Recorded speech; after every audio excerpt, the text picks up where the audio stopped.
فاسألوا أهل الذكر إن كنتم لا تعلمون.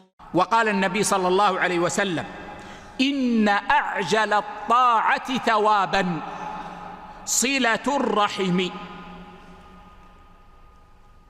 والمقصود يا إخوة أكثر الأعمال الصالحة التي يثاب عليها الإنسان في الدنيا قبل الآخرة هي صلة الرحم. صلة الرحم أكثر الأعمال الصالحة إثابة في الدنيا قبل الآخرة.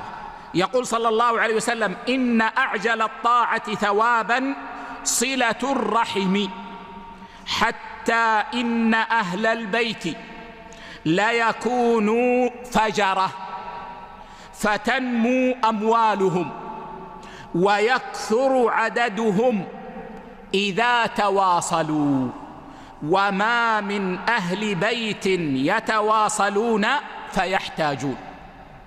رواه ابن حبان وحسنه الألباني.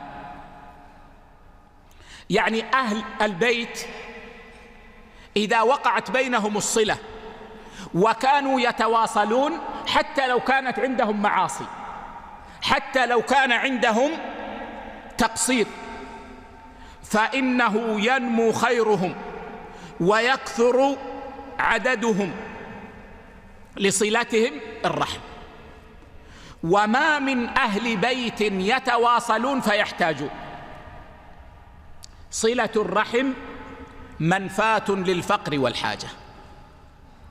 صلة الرحم منفاة للفقر والحاجة. إذا وجدت الصلة في البيت خرج الفقر من الباب.